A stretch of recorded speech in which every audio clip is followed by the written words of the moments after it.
Davi, nos convencemos de que Davi, ele era sim um homem segundo o coração de Deus, o qual o próprio Jesus, o próprio Deus, em sua trindade, confirmou: ele é segundo o meu coração. Nós vamos ver que Davi, ele inicia a sua carreira espiritual quando ele é ali um pastor de ovelhas de Jessé, aonde Davi ainda um moço cuidava, zelava, aleluia, daquelas humildes ovelhas. A Bíblia vai dizer que quando a ovelha estava em perigo, Davi, ele não recusava, ele não fugia ali do perigo, e ele protegia a ovelha de seu pai. Nós vamos entender, aleluia, não queremos sair do texto, em que em Lucas 15, quando se fala da ovelha perdida, vai dizer que o pastor expressa dessa forma, que ele tem, aleluia, 100 ovelhas, mas quando foge uma, ele larga, ele deixa as 99 no aprisco, e ele vai atrás daquela única, até encontrá-la, e ele volta com ela, aleluia, para o seu Senhor, aleluia. E nós vamos entender que a proteção daquele pastor de Lucas 15 e também a proteção de Davi com suas ovelhas. Por que o pastor de Lucas 15, ele fala que quando ele volta com a ovelha, ele chama os seus amigos e se alegra? É normal ir buscar a ovelha para quem tocou alvoroço, mas nós vamos entender que a ovelha não era dele. A ovelha era, aleluia, estava ali aos cuidados dele, para que ele cuidasse e zelasse. E se um dia aquele pastor, o dono da ovelha, viesse perguntar pela ovelha, ele deveria dar satisfações: cadê a ovelha? E ele seria severamente cobrado. E é por isso que ele fala que quando ele buscou a ovelha, ele também chamou os seus amigos e se alegrou. Então nós podemos ver o esforço de Davi, quando ele protege a ovelha do leão, quando ele protege a ovelha do urso, para o seu pai Jessé, já que Davi era apenas aquele que cuidava do rebanho. Para os irmãos de Davi, ele era apenas um irmão qualquer. Para o povo de Israel, Davi era aquele que livrou eles do gigante tão grande. Para Deus, Davi era aquele que seria rei de Israel. Mas para o céu, Davi era aquele segundo o coração de Deus. A obra do Senhor sobre a vida dele. Aleluia.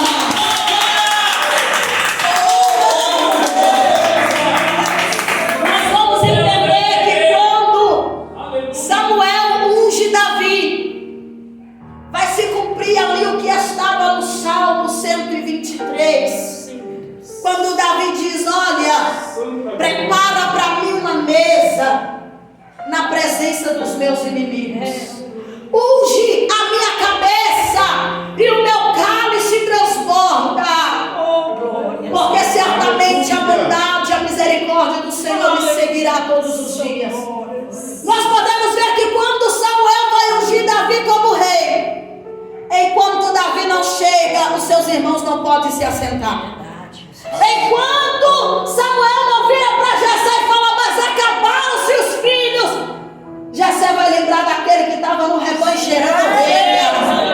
Jessé vai lembrar daquele, aleluia, pequenininho. Jessé vai lembrar: eu tenho ainda um, mas eu acredito que não seja ele que Deus quer como rei. Ei, às vezes alguém está olhando para você e tem menosprezado, tem olhado para você e tem falado: não tem como, ele é apenas mais um, ele é apenas, aleluia, que fugindo da morte no mundo resolveu aceitar a Cristo.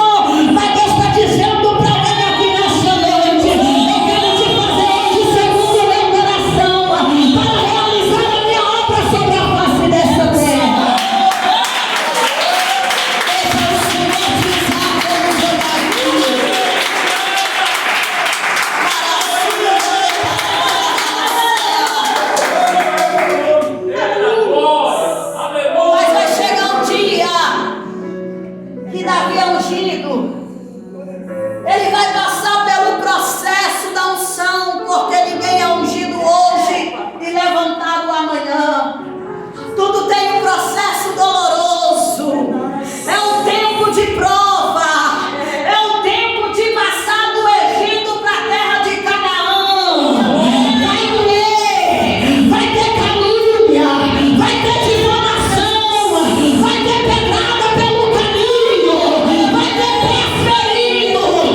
que você tem encontro com o Senhor.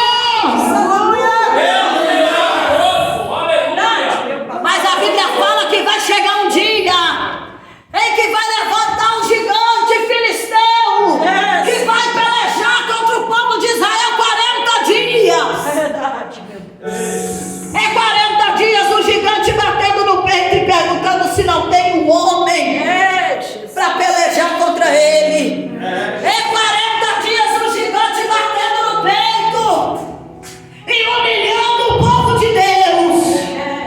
E Davi está lá cuidando da ovelha, levando marmita para os irmãos. É 40 dias que o gigante está batendo no peito e falando: eu vou derrubar esse povo. Mas a Bíblia fala que lá vai Davi com a marmita amarrada, 4 pontas do pano de prato. Lembra da roça? A marmita aliada com areia, amarrada as 4 pontas, arroz, feijão e ovo. E lá vai Davi. Ei, irmãos, eu gosto muito de conjecturar a palavra para você viver o que está sendo pregado aí no nessa palavra. Lá vai Davi. Eu imagino quando Davi está chegando lá, aonde estão os seus irmãos que tanto lutam, os guerreiros. Davi vai ouvir uma voz muito diferente falando: não tem ninguém aí em Israel capaz de vir lutar contra mim. Será que aí não tem nenhum guerreiro? Oh, Jesus. Esse povo não está com nada. Esse povo não está com nada. Eu imagino Davi olhando para o tamanho daquele gigante, olhando para aquele povo e falando: eu não vou aceitar. Ah, decandaraçúria. Ei, decando, rebecandaracia. Eu não vou aceitar esse gigante circunciso afrontando o povo de Deus. E ainda pior, eles não estão afrontando somente o povo, eles estão afrontando o próprio Deus. E o Senhor está perguntando para alguém aqui nessa noite: até onde você vai pelo seu Senhor? Até onde tu suporta a calúnia, a difamação pelo Senhor que você serve? Será que numa roda de pecador você é aquele que defende o seu Deus? Será que numa roda onde você está chegando, alguém que olha para você e fala: você é crente, o que é que você fala? Meu Deus. Você esconde? Ou você confessa que você é aquele que defende a santa palavra? Quem é você diante do Cristo? Quem é você diante do Cristo? Ai, meu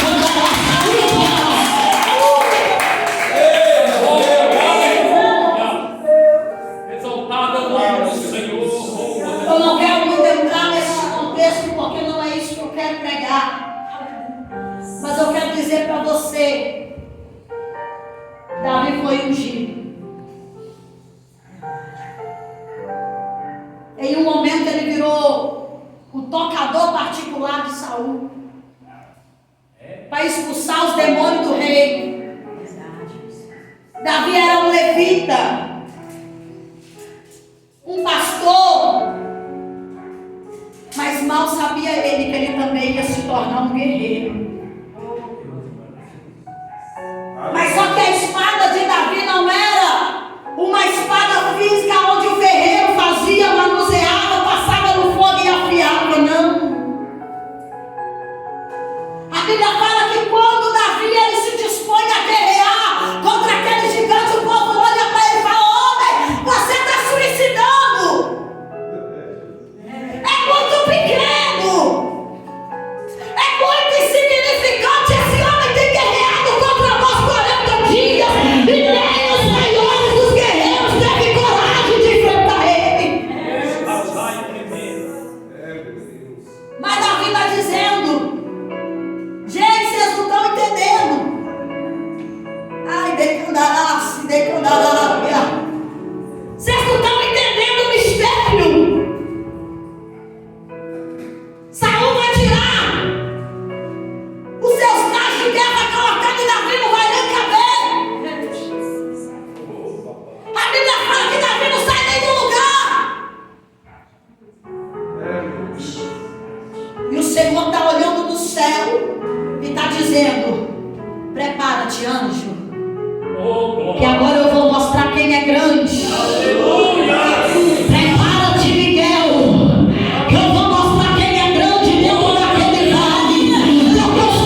Urias, a Bíblia fala que ela está se lavando, estava no fim da purificação do seu dia de mulher, e Davi ele vai contemplar.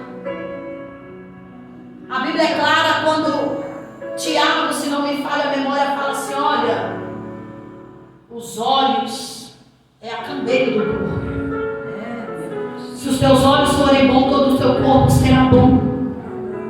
Mas se os teus olhos forem maus, o seu corpo também será mau, estará em trevas.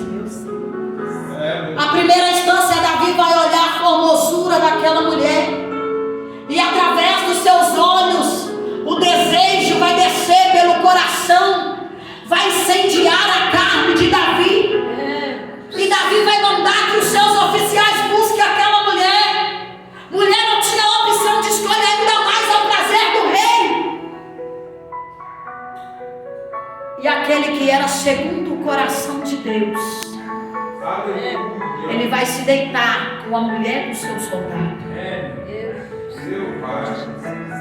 Talvez o Senhor está falando para alguém aqui nessa noite: não se preocupe. Eu sei que você não é forte o tempo todo. Eu sei que você não é um super crente. Eu sei que você não é uma super mulher, um super homem. Mas aqui através do Salmo 51, o Senhor vai nos ensinar um segredo. Qual que é o segredo, missionária? Não é ser forte o tempo todo, mas é ser fiel mesmo depois da queda.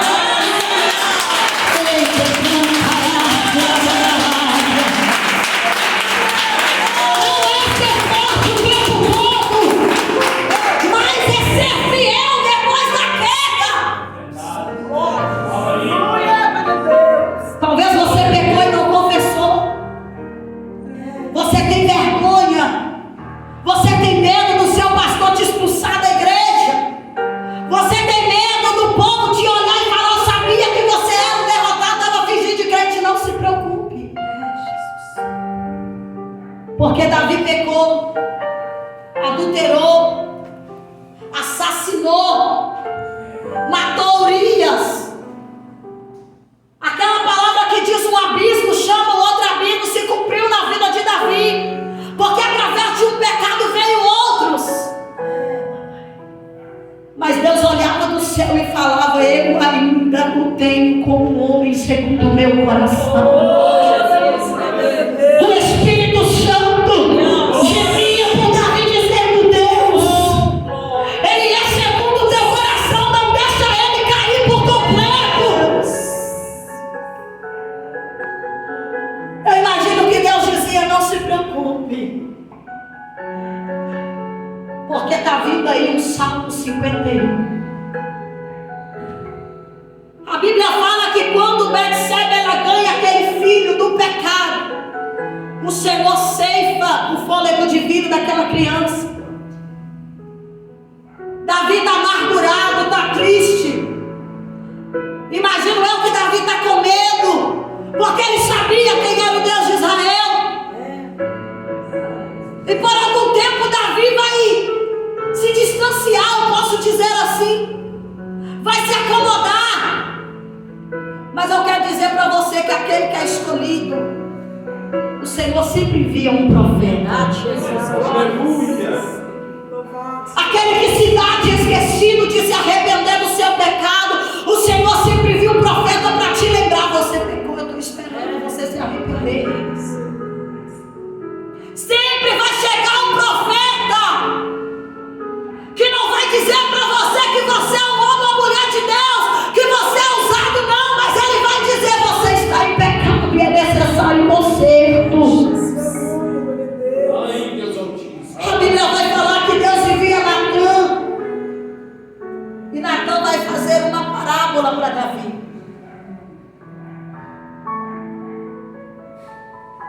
E Natã vai dizer: olha, Davi, eu quero te contar uma história. Diga. Porque para muitos que não entendem, o profeta ele é maior do que o rei. O rei pode ser quem for, mas diante da palavra de Deus que está na boca do profeta, ele se coloca menor que o profeta. E Davi sabia muito bem disso. A Bíblia fala que quando Natã ele cita uma parábola para Davi sobre a cordeirinha daquele homem que era pobre, só tinha a cordeirinha. E o homem que era rico, que tinha várias, matou aquele homem pobre e tomou sua única cordeirinha. A Bíblia vai dizer que Davi se levanta, se ira no coração e acha que pode se colocar como juiz. E Davi vai dizer: esse homem é digno de morte. Eu quero saber quem é ele para que eu vou lá matar ele. Mas Natan, direcionado por Deus, Natan vai dizer: esse homem é você, Davi. Esse homem é você, Davi. É nessa hora que o inferno se levantou e o céu também se pôs de pé.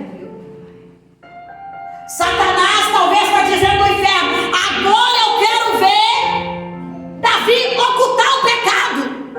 Ele vai bater no peito e vai falar: eu não pequei, eu não fiz isso. Porque muitos, diante da sua posição social, ele não quer se humilhar. Muitos, diante da sua posição eclesiástica, ele prefere ocultar o pecado e ser adorado pelo homem do que confessar o pecado e ser honrado por Deus. Mas a Bíblia fala que quando Natan lembra Davi que este homem era ele,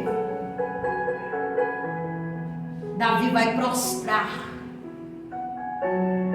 vai se prostrar e confessar o seu pecado ao Senhor. Vai vir no coração de Davi um arrependimento sincero e verdadeiro. Davi talvez poderia até mandar matar Natan. Eu sou o rei. Como pode você vir diante de mim e falar uma coisa dessa? Mas não. Davi sabia que havia um rei maior que ele. Davi sabia que havia um rei dos reis, um dos senhores dos senhores, que estava esperando nele um arrependimento sincero.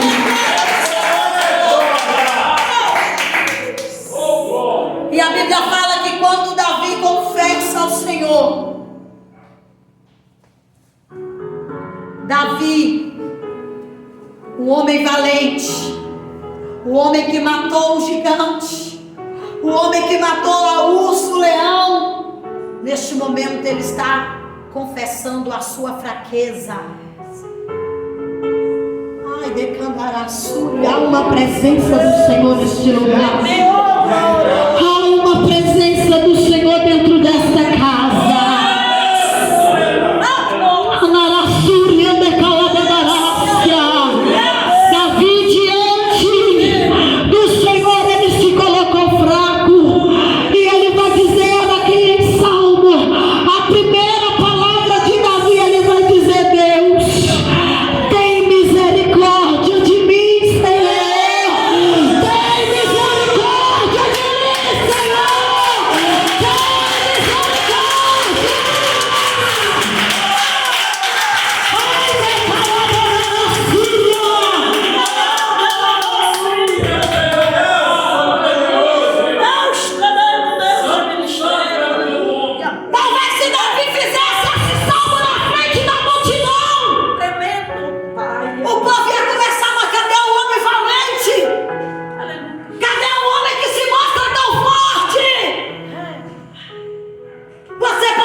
O homem que matou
dizer: Senhor, não aparta de mim a tua presença, não retira de mim o teu Santo Espírito, Senhor.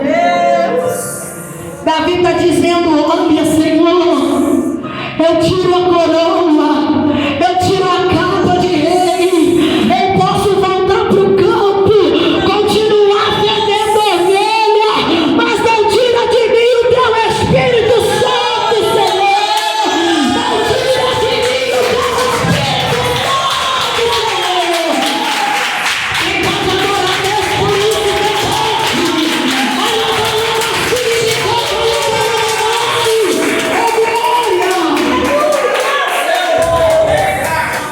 adorar Deus por isso, talvez por esses dias você tenha falado assim: Deus, eu sou um pecador desgraçado, eu não mereço, Senhor, nem mesmo ouvir a tua palavra, nem de ser ouvido pelo Senhor sou digno.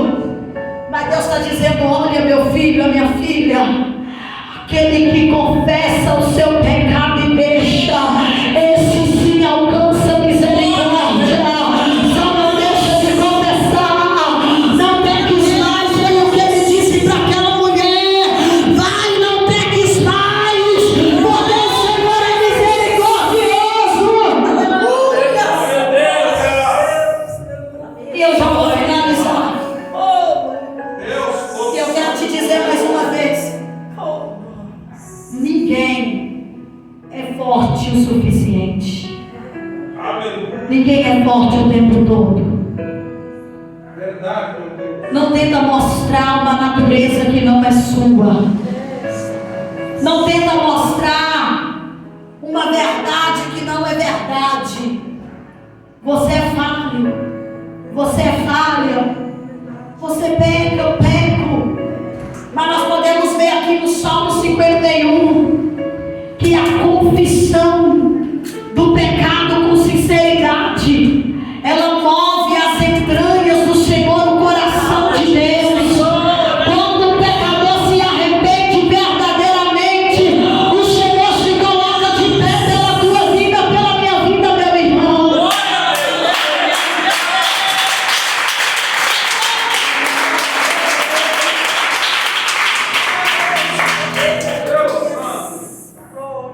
Todos nós um dia tivemos ou vamos ter um Salmo 51 na nossa vida.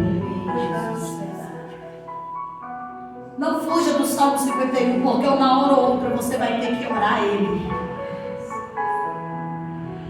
Uma hora ou outra você vai ter que fazer uma campanha em Salmo 51.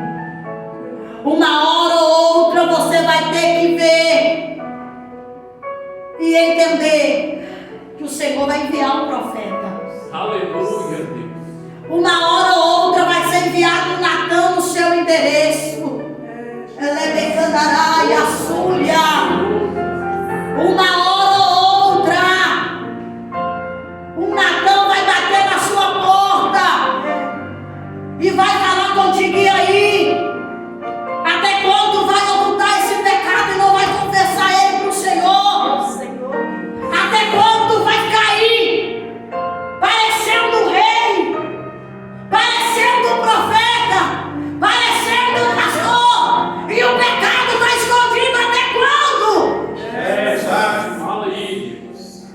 Mas o Senhor está dizendo: eu não vim para te ferir, eu vim para te curar. Eu não vim para te matar, eu vim para te fazer viver. Eu não vim para apontar o seu pecado e te condenar, eu vim para te lembrar que você é falho. E há uma porta aberta diante de você, a qual ninguém pode fechar.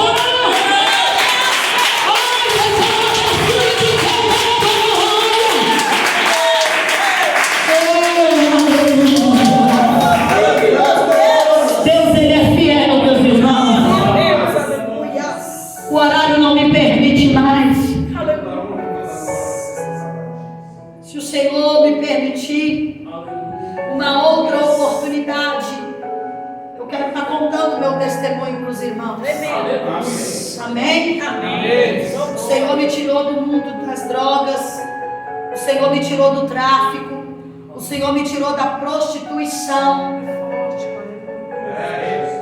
Chegou um momento da minha vida em que eu falei assim, ó, eu vou fazer confusão aqui e vou namorar uma mulher.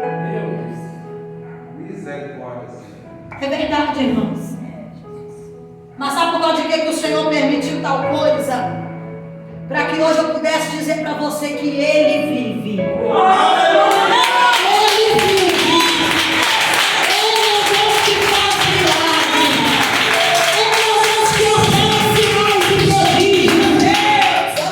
Que a confissão do pecado de todo o coração ela pode mover a tua história. E alguém olhar para você e falar: ele era e não é mais.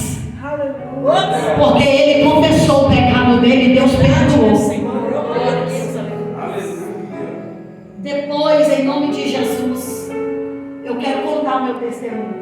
Só que o meu testemunho ele vai dar 1h30. Irmãos, é só coisa forte. Eu, para a honra e glória do Senhor, já ganhei muitas almas através do testemunho. Eu sei que o testemunho ele não substitui a palavra, porque o que traz vida é a palavra, mas o testemunho edifica. Com certeza. Porque o Senhor está me dizendo aqui agora que tem uma pessoa em nosso meio, que só você sabe o seu testemunho de vida. Tem uma pessoa em nosso meio, diz o Senhor, que você tem também uma história para contar. E não é história de pescador, não, é verdade verdadeira. Sabe quando o Senhor ia dizer a parábola dele, ele falava em verdade vos digo? É porque ele queria dizer assim, olha, em verdade, e mais do que a verdade eu vos digo. E há uma pessoa em nosso meio que você também tem um testemunho. E o Senhor ele quer te usar para ganhar almas através do testemunho. Amém? Você sabe que é com você que Deus está falando. Eu quero desde já, missionária Gláucia, minha irmã em Cristo, o pastor dessa igreja, todos os membros, visitantes, eu quero agradecer também pela oportunidade. Eu quero dizer para você que não se